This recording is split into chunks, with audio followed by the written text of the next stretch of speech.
ہم بات کر رہے ہیں حج کے جو معاملات ہیں، خانہ کعبہ کی تاریخ پر ہم نے بات کی اور خانہ کعبہ کے فضائل پر بات کی۔ اسی طریقے سے ناظرین پھر وہاں پر جو مختلف مقامات ہیں ان کی بات کی، پھر اس کے ساتھ ساتھ جو تاریخ حج اور حج کی اصلاحات جو ہماری شریعت اسلامیہ میں ہیں، جو اللہ رب العالمین اور پھر اس کے پیارے محبوب علیہ السلام نے فرمائی، ہم نے اس کا ذکر کیا۔ پھر ہم نے یہ بتایا کہ حج اللہ تعالیٰ کے پیاروں کی، محبوبوں کی اداؤں کا نام ہے، نہ کہ جاہل اور مشرکین کی اداؤں کا نام ہے، نہ ان کی خرافات کا نام ہے، بلکہ یہ اللہ تعالیٰ کے پیاروں کی اداؤں کا نام ہے۔ پھر اس پر ہم نے طواف کی مثال دی، مقام ابراہیم کی، صفا و مروہ کی۔ پھر اس کے ساتھ ساتھ ناظرین بات آتی ہے کہ جب ہم منی جاتے ہیں اور 8 ذی الحجہ کو یعنی ظہر کی نماز سے لے کر اور 9 ذی الحجہ کی فجر کی نماز تک ہمیں یہ 5 نمازیں پڑھنی ہوتی ہیں۔ اچھا، یہ منی وہ مقام ہے کہ جہاں پر اکثر انبیاء اور رسول اعظام علیہم السلام تشریف لائے، اور اس کی سب سے بڑی دلیل کیا ہے کہ مسجد خیف جو نمرہ میں مسجد خیف جو منی میں ہے، ناظرین عام طور پر جو ہے وہ جو منی میں وقوف کر چکے، حج کر چکے، وہ جانتے ہیں، تو اس میں 70 انبیاء مدفون ہیں علیہم السلام۔ تو اس کا مطلب یہ ہے، ظاہر ہے کہ وہ قبریں، وہ مزارات اب ہمارے سامنے نہیں ہیں، لیکن روایات میں ملتا ہے کہ 70 انبیاء تو تشریف لائے تھے، تو یہاں پر ان کا وصال ہوا اور پھر وہ مدفون ہیں۔ تو یہ اس بات کی دلیل ہے کہ یہاں کثرت سے انبیاء اور رسول اعظام علیہم السلام تشریف لائے۔ پھر یہ منی وہ مقام ہے جو حج پر جا چکے ہیں، جو جا رہے ہیں،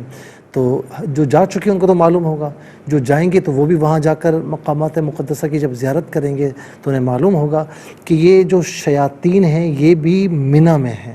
جو 3 شیاطین کو ہم کنکریاں مارتے ہیں نا، تو یہ بھی منی میں ہے۔ اور کیا مسئلہ تھا، کیوں ہے، کیا ہے، اور یہاں کنکریاں کیوں مارتے ہیں ہم؟ ظاہر ہے نا، وقوف بھی کرتے ہیں، قیام بھی کرتے ہیں، پھر وہاں جا کر کنکریاں بھی مارتے ہیں۔ تو ابراہیم علیہ السلام جب اسماعیل علیہ السلام کو یہاں پر اللہ تعالیٰ کی بارگاہ میں قربان کرنے کے لیے لا رہے تھے، تو یہاں پر 3 مقامات پر جو آج کل ستون بنے ہوئے ہیں، یہاں پر شیطان جو ہے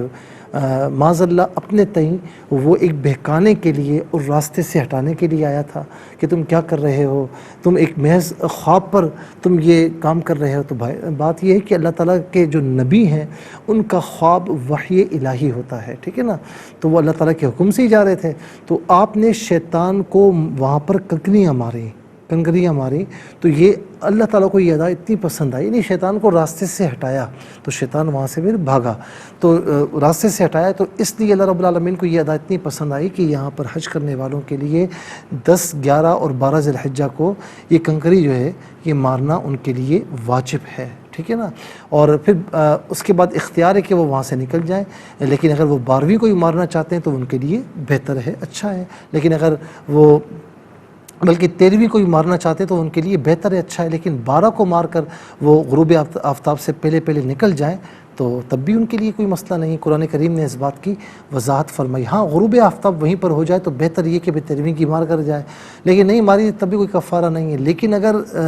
13ویں کی صبح وہاں پر گزار لی منی میں تو پھر ضروری ہے کہ وہ مار کر جائے، پھر نہیں مارے گا تو پھر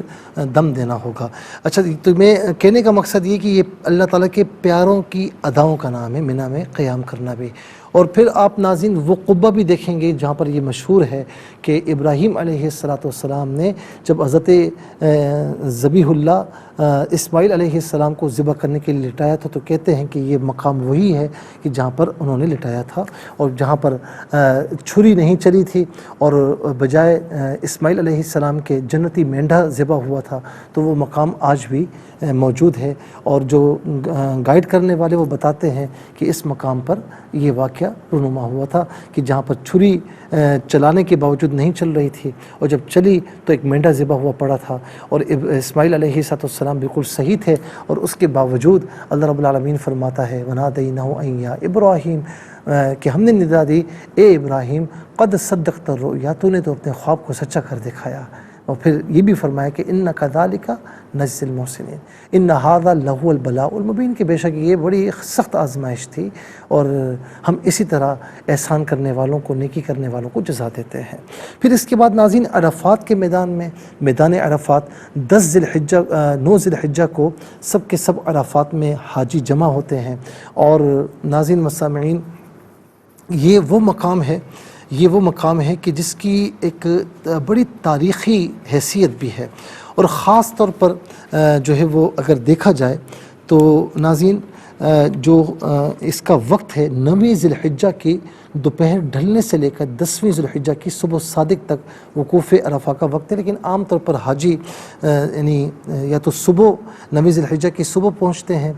طلوع آفتاب کے بعد، یا پھر دوپہر سے پہلے پہنچتے ہیں، ظہر سے پہلے، اور پھر